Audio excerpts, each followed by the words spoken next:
Halo para pendengar, dimanapun kalian berada. Gue baru aja kelar maraton Konosuba Season 1 dan Season 2 beberapa kali buat nyari detail kecil. Hasilnya, gue hanya nemu sedikit detail yang menarik. Jadi, gue bakal masukin CD drama untuk menambah beberapa informasi tambahan. Gue ucapin terima kasih banyak untuk Zawan Hesape, Rashid_Alpha, dan Dodi Saragi yang udah ngebagiin beberapa detail menarik di animenya. Terutama untuk Dodi Saragi, dia ngasih banyak detail Konosuba yang berhubungan dengan novel dan sangat membantu gue yang hanya ngikutin anime. Secara penggambaran, anime Konosuba terkesan dibuat tidak serius, yang memang sepertinya disengaja karena ingin memberikan kesan komedik dan parodi. Jadi buat gue yang serius memperhatikan gambarnya, tidak banyak detail menarik yang bisa gue temukan. Oh ya, sekedar info buat kalian, saat ini Konosuba Season 1 sedang ongoing di channel Aniwan. Jadi buat kalian yang belum sempat nonton anime ini, kalian bisa nonton di channel itu dengan legal. Link bakal gue taruh di deskripsi. Satu hal yang gue rasa malesin dari Konosuba adalah banyak banget jokes yang mengarah ke seksual dan ada beberapa episode yang terlalu vulgar. Di satu sisi sih menarik, tapi di sisi lain gue rada capek dengan tipe cerita seperti ini. Tapi ya udah, daripada kepanjangan, ini dia detail kecil yang gue temukan. Pertama, di Season 1 Episode 1, Aqua berkata apapun pilihanmu hasilnya sama saja. Nah, omongan ini sebenarnya bermakna ganda. Di satu sisi, Aqua menyindir Kazuma yang adalah seorang NEET, tapi di sisi lain, kertas yang Kazuma pilih memang gambarnya hampir sama semua, makanya Aqua ngomong kalau hasilnya bakalan sama saja. Detail kedua, di bagian awal episode 1, kita diperlihatkan kotak chat yang isinya memuji Kazuma. Kalau dari konteks obrolannya, sepertinya itu adalah teman-teman Kazuma di dalam game, dan isi chat itu seperti memberitahu kita kalau Kazuma adalah player veteran di dalam game itu. Nah, setelah gua dengar CD drama 3, ternyata Kazuma memang jago main game. Jadi wajar aja kalau teman-teman gamenya memuji dia. Detail ketiga, perempuan yang menggantikan Aqua di episode 1 bukanlah Dewi, tapi malaikat. Lalu, kalau kita pakai Eris dan Aqua sebagai patokan, sepertinya Dewi tidak punya sayap dengan bentuk tubuh normal seperti manusia, sedangkan malaikat memiliki sayap di belakang tubuhnya. Detail keempat, desain kota di Konosuba sudah digunakan beberapa kali di anime lain, seperti Kenja no Mago dan Tate no Yusa. Gue tidak tahu apa yang menyebabkan kota mereka bisa sama, tapi yang pasti, Konosuba, Tate no Yusa, dan Kenja no Mago adalah 3 seri yang berbeda dan tidak punya hubungan sama sekali.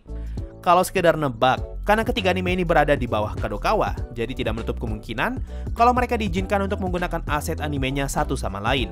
Bahkan setelah gue cari tahu, ternyata Isekai Cheat Magician pun punya bentuk kota yang mirip dengan 3 anime tadi. Dan sekali lagi, Isekai Cheat Magician berada di bawah Kadokawa. Detail kelima, beberapa kali kita diperlihatkan scene Kazuma sedang makan kodok goreng tepung. Karena tubuh Giant Toad terlalu besar, jadi nggak mungkin bisa digoreng sekecil itu, yang berarti ada jenis kodok lain yang ditangkap. Nah, kemungkinan kodok yang muncul di sini ini adalah jenis kodok yang digunakan sebagai bahan makanannya. Detail keenam, sepertinya Giant Toad punya kebiasaan untuk tidak langsung menelan habis mangsanya. Alasan gue berkata seperti ini, karena kalau kita lihat dari scene Giant Toad yang makan kambing, terlihat kalau masih ada bagian kaki dari kambing itu yang tidak langsung ditelan. Sehingga ini bisa saja menjelaskan kenapa Aqua atau siapapun yang dimakan tidak langsung tertelan. Detail ketujuh, di episode 2, tongkat Megumin masih berwarna biru. Nah, itu adalah tongkat yang dia dapat dari temannya. Tapi setelah punya uang, Megumin beli tongkat baru dengan hiasan bola merah. Detail ke-8, di episode 2, kita sempat diperlihatkan kartu petualang milik Megumin dan di sini terlihat jelas kalau dia hanya punya satu sihir saja yang sudah pasti adalah Explosion. Detail ke-9, ketika quest penyerbuan kubis, kita diberitahu kalau ada banyak monster selada yang ikut berbaur dalam kerumunan. Gua rada bingung bedanya apa, tapi kayaknya monster selada yang punya daun di kepala dan monster kubis yang sama sekali nggak punya daun di kepalanya. 10. Di akhir episode 8, ketika Kazuma sedang membersihkan kuburan, ada boneka yang terpajang tepat di samping batu nisan. Nah, kalau kalian perhatikan, ekspresi boneka itu berubah dari yang awalnya cemberut menjadi tersenyum tanpa Kazuma sadari. 11. Terlihat dengan jelas kalau ada banyak pemotongan cerita di anime Konosuba, dan salah satunya adalah scene perkenalan Whis. Nah, ternyata bagian yang nyeritain tentang pertemuan mereka dengan Whis ada di CD drama 1. 12. Alasan kenapa Kazuma sedih ketika tahu status Aqua tidak bisa naik meskipun levelnya bertambah, karena di CD drama 1, Kazuma sempat menaruh harapan kalau saja level Aqua naik, hal itu bisa ngebuat intelligence-nya bertambah. 13. Di episode 10, kalau kalian perhatikan papan quest di belakang Kazuma, quest tentang misi ngebunuh beruang satu pukulan sudah tidak ada. Alasan kenapa quest ini hilang karena cerita di animenya ngelompatin beberapa bagian dari novel, yang sepertinya terjadi ketika transisi episode 8 ke 9. Di awal episode 9, kita langsung diberitahu kalau Kazuma sudah berkenalan dengan Dust dan Kate. Nah, kalau di novel, sebenarnya Kazuma sempat tukaran party dengan Dust, dan disinilah misi ngebunuh beruang satu pukulan terjadi. 14. Setelah menyerang Destroyer dengan Explosion, Megumin berkata kalau serangan Whis jauh lebih hebat daripada dirinya. Nah, perbedaan ini bisa kita lihat pertama dari bentuk lingkaran sihirnya. Lingkaran sihir Explosion milik Whis terlihat jauh lebih ribet daripada punyanya Megumin. Lalu kalau kalian perhatikan kakinya Destroyer, kaki kiri Destroyer yang terkena serangan Whis hanya tersisa 1, sedangkan kaki kanannya yang terkena serangan Megumin masih tersisa 2. 15. Di akhir episode 10, ada scene Chris yang sepertinya tertarik dengan kalung yang dijual Whis. Itu adalah kalung yang muncul di episode OVA dengan efek mengabulkan permintaan penggunanya. Nah, gue yakin kalian yang sudah nonton Konosuba pasti tahu permintaan macam apa yang akan Chris buat. Oh ya, by the way, buat yang belum tahu, Chris adalah Dewi Eris yang menyamar. 16. Ada scene Rufian yang sedang minum dan tiba-tiba saja dia mendapatkan tiket Sukubus. Sepertinya ini adalah ucapan terima kasih Kazuma karena Rufian mau menggendong Megumin ketika misi penyerangan Destroyer. 17. Sempat ada petualang yang bertanya kemanakah Mitsurugi ketika Destroyer menyerang.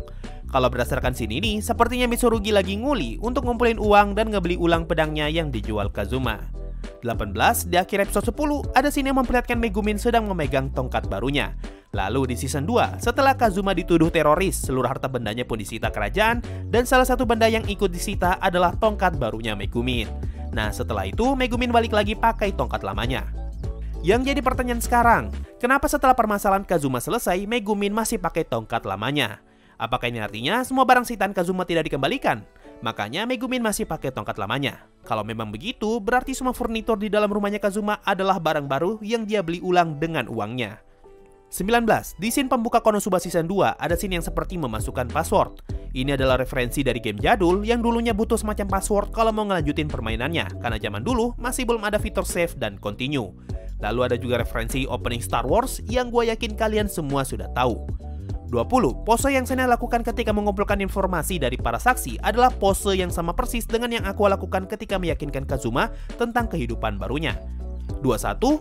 Buat lu yang gak ngerti, alasan Kazuma bisa selamat dari pengadilan karena di sini ada permainan kata-kata. Ketika interogasi, Kazuma keceplosan dan memberi kesan kalau dia punya hubungan dengan salah satu tentara atau anak buah Raja Iblis. Tapi ketika pengadilan, dia dituduh memiliki hubungan dengan pasukan Raja Iblis. Kazuma yang sadar dengan tuduhan itu langsung mengakui kalau dia tidak punya hubungan dengan pasukan Raja Iblis ataupun teroris, karena punya hubungan dengan salah satu anak buah konteksnya berbeda dengan punya hubungan dengan pasukan Raja Iblis. Makanya Kazuma dianggap tidak berbohong. 22. Ketika memasuki Dungeon Kili, Kazuma ketemu tengkorak dan ngomong kalau ternyata sudah ada petualang yang sampai di sana lebih dulu. Nah, kalau dihubungkan dengan ceritanya Kili, tengkorak itu bukan sisa petualang, tapi tentara kerajaan yang mengejar Kili sampai ke dalam dungeon dan terbunuh.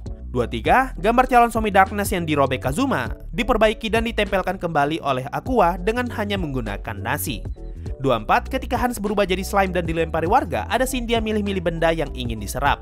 Nah, karena Hans sudah terlalu kesal dengan produk sabun atau apapun itu, makanya dia sengaja tidak menyerap benda-benda itu dan hanya menyerap manju.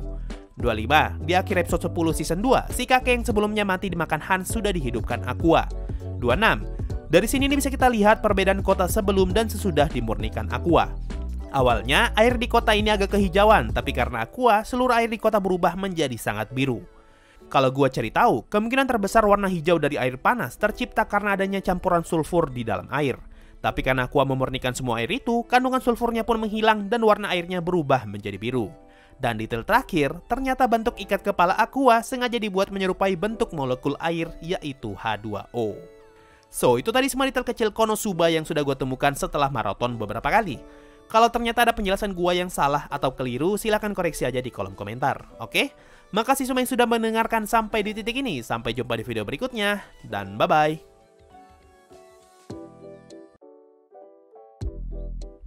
Yo, waktunya Saweria, ada dari Kazushi Sudo. Sensei, apakah benar kalau Ain sulangnya patah tinggal minum susu langsung pulih? Nah, yang jadi pertanyaan, apakah tulangnya Ain bisa patah? Ada dari enak. Halo bang, coba cari detail kecil High School DxD. Dengan segala hormat, gua nggak tertarik dengan anime ecchi kelas berat. Ada dari Toke T, ayo skip. Ada dari Joka, Sensei Fanatic Lover. Sensei, tolong rekomendasikan channel YouTube yang Sensei paling suka dalam bahas Tensura. Gua nyari tapi pada nggak asik kontennya. Sorry bro, bukannya nggak mau, tapi gua nggak ngikutin lore-nya Tensura. Jadi gua nggak tahu channel mana yang ngebahas tentang Tensura dan pembawaannya bagus. Ada dari A Aditya N. Tetap semangat bikin kontennya, ditunggu detail kecil anime lain. Makasih banyak. Ada dari Kagero, mau request detailnya Death Note bang, atau Code Geass, atau Mirai Nikki. Thanks. Ya doakan aja lah, semoga bisa. Karena jujur, 3 anime yang lu request ini gak gue tonton sampai habis. Ada dari Popomen, pesan selamat pagi. Ada dari Restu, terima kasih sensei, semua topik yang dikasih nggak ada yang gak bosenin, sama-sama. Dan terakhir ada dari Ares, bang mau nge-spam tapi males, mantap. Lanjut aja, sorry baru nyawer nih bang, biar semangat, makasih bro. So itu tadi dari Saweria, makasih semua yang sudah donasi dan gabung jadi membership. Thanks a lot and bye-bye.